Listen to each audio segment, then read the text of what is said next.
Hey, just wanted to do a quick video on a low budget way I found to turn my traditional treadmill into a walking treadmill, which has been very helpful during all this working from home. I guess the one caveat I'd call out is that you'll need a treadmill that has cup holders on both sides, but I think that's a fairly common feature. But then all you'll need is a board that's, I would say, roughly 2 feet by 3 feet. I wouldn't go much wider than 2 feet, or you might be a little unstable. And then measure the distance between your two cup holders. And then you'll attach a bit of 2x4 or a piece of wood that will fit within, it's as big as you can go that still fits within those cup holders. And you'll mount those to your table on one edge of the width. In this case, I 3D printed a holder for the 2x4, and I'll put the file for this print in the show notes somehow. But if you don't have that, I'm thinking you could just as easily use joist hangers. I can put a picture in the video here of what I'm talking about, or something like that, to perform the same action. And then you'll mount the 2x4 to your table. I would advise going for sure at least as deep as your cup holder is.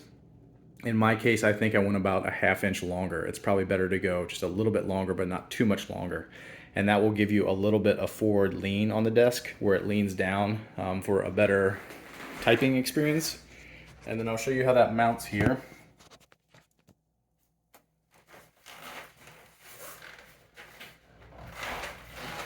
You take this and just slide those 2x4s in the cup holders.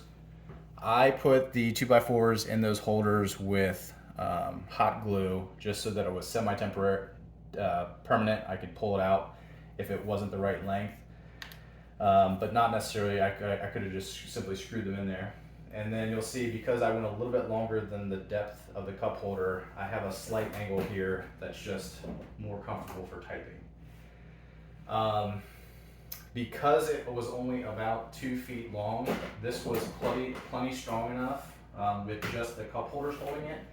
I was a bit worried about the sturdiness until I built this, but if you only have a longer piece of wood that you can't cut, or if it doesn't feel sturdy in your setup, you could just put another one of those braces here and somehow run it out to your handlebars. That was going to be my actual initial intention, but didn't need it.